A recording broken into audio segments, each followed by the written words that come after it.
Ya pemirsa, terima kasih Anda masih bersama kami dalam program Sorot dan masih bersama dengan Bung Iteng, Ketua MPC Pemuda Pancasila. Bung Iteng, kalau kita lihat nih ya, Pancasila ini jika tidak direalisasikan dalam kehidupan sehari-hari, apa yang akan terjadi kemungkinan? Jika tidak direalisasikan, yang paling gampang satu kalau ketuhanan yang Maha Esa tidak direalisasikan, tidak ada pembatasan bagaimana beragama dan sebagainya, kemudian ada pemaksaan agama, ya itu pasti akan chaos ya. Betul. Chaos ya ketika kita, aku kudu negara Islam, sisi aku kudu negara Kristen, aku sisi lagi, aku kepengen Islam yang seperti ini, itu artinya seperti itu. Yang kemudian bila tidak lagi tidak dirasakan, menurut saya di sila persatuan itu yang saya yang paling medeni, persatuan artinya bisa terjadi benturan antar anak bangsa ya, anak orang Indonesia ya, terjadi benturan itu sangat sangat luar biasa sehingga memungkinkan perpecahan. Menurut saya gitu aja. Karena Pancasila itu yang menyatukan ya. Pancasila bukan agama, Pancasila itu ada sarinya agama untuk saling tepos liro dan sebagainya. Oke, kalau di saat pandemi ini kan kegotong royongan ini menjadi nomor satu gitu ya, artinya bahwa saling membantu. Kita juga banyak mungkin teman-teman kita yang di PHK, kemudian teman-teman tenaga medis dan sebagainya. Ini seperti apa Pak Mas Iteng melihatnya? Apa yang harus kita lakukan sih untuk mereka dan kita saling merangkul ini seperti apa? Ya saya katakan kemarin saya suka dengan adanya artinya kemarin ada program ya gotong royong bersama-sama mencegah dan mencegah corona ya. Gotong royong kita semua saling menjaga. Kemudian ketika kaitannya dengan kekurangan makanan dan sebagainya ya kemarin sempat ya minimal Joko Tonggo kemudian memberikan sesuatu untuk tetangga kita yang sakit dan sebagainya. Cuma di masa pandemi ini memang semua orang memang sedang masa kesulitan, artinya menurut kita semuanya, menurut saya artinya ya semoga saja semua cepat divaksin ya. Semua cepat divaksin sehingga semua akan kembali kepada kehidupan yang normal. Karena semuanya juga perusahaan juga nggak jalan, pembangunan juga nggak jalan karena semua dialokasikan direfokusi untuk anggaran alokasi kesehatan, penanganan COVID. Gitu. Kasihan dengan rakyat.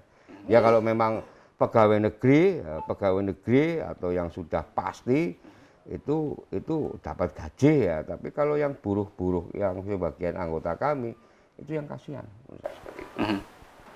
Oke, dalam memperingati Nilai Pancasila ini apa sih yang harus direfleksikan menurut Mas Iteng bagi kita sebagai anak bangsa begitu? Yang direfleksikan satu ya, saya lebih kepada berbagi, berbagi ya. Kemudian yang kedua mencintai tanah air. Oke. Itu closingnya mencintai tanah air dan sepakat negara kesatuan Republik Indonesia dengan sistem asas Pancasila ya. Jangan pernah bermimpi untuk membuat negara dengan sistem lain. Oke. Dan kuncinya sebenarnya untuk menghadapi semua masalah atau yang ada di persoalan dalam kehidupan bermasyarakat seperti apa melalui Pancasila ini?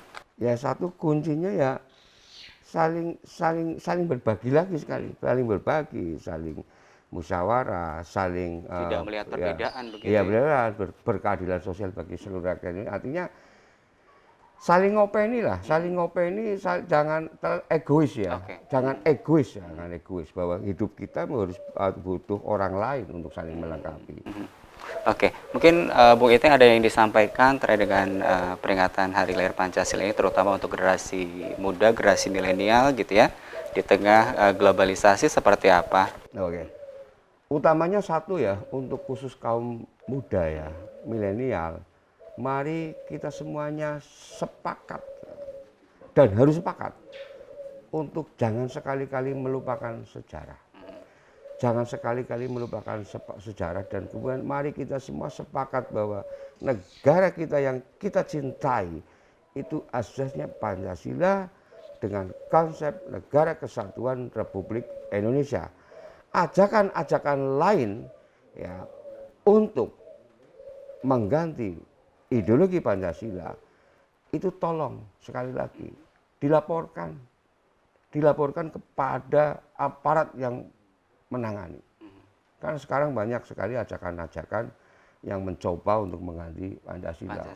Yang Islamnya ketat banget menginginkan, maaf, menggunakan syariat Islam, ya seperti itu ya, seperti itu. Jadi yang mungkin yang lain juga sama, yang mungkin ingin ada, ya, tapi menurut saya sekarang sih harapan saya tidak ada ateis lah. Orang hampir semuanya itu beragama ya, agama itu. Mari kita sepakat bahwa Indonesia ini isinya macam-macam. Bapak penduduk kita itu isinya menginginkan Pancasila. Jadi jangan dirubah negara ini. Dan Pancasila ini sebagai ini ya, intisari dari nilai-nilai yang ada di kehidupan. Iya gitu loh, artinya seperti itu. Karena Pancasila itu cuma satu tok ya. Menurut saya sebagai kebersamaan, kemudian gotong royongnya berbeda macam-macam sukunya dan sebagainya, tetapi tetap Indonesia sebagai utamanya dengan negara kesatuannya. Oke, terima kasih Bung Iteng untuk bincang-bincangnya di Bisa closing 1 menit? Oke, boleh. Oke.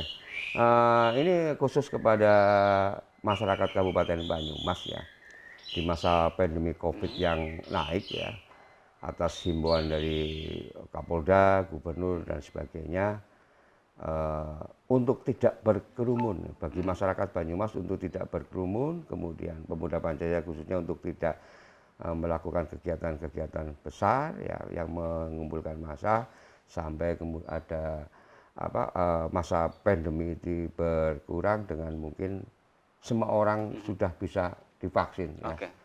Jadi artinya kegiatan-kegiatan yang sifatnya bukan untuk seperti mengangkat perekonomian dan sebagainya, bukan sekedar hiburan dan sebagainya, untuk bisa ditahan ya. Kalau barang gawe ya hajatannya nggak usah saat ini, ya jangan berusaha untuk berkumpul karena kita serba sulit kayak gitu. Oke, betul. Oke, artinya bahwa semuanya kita harus saling bergandengan tangan ya untuk menghadapi pandemi ini ya. Menghadapi bersama-sama. Oke, terima kasih Bung Iteng untuk bincang-bincang di program Sorot malam hari ini. Semoga PP juga semakin jaya begitu ya, dan Pancasila tetap menjadi abadi ya. Oke, terima kasih Bung Iteng, selamat malam. Dan pemirsa, kita harus mengakhiri program Sorot malam hari ini. Jadi di tengah pandemi ini tentunya nilai-nilai Pancasila yang harus kita gaungkan mungkin tentang kegotong royongan begitu ya, tentang membantu dengan sesama dan lain sebagainya, dan tetap patuhi protokol kesehatan agar kita juga bersama-sama menghadapi pandemi ini, menggunakan masker, menjaga jarak dan tidak berkerumun. Terima kasih. Wassalamualaikum warahmatullahi wabarakatuh dan sampai jumpa.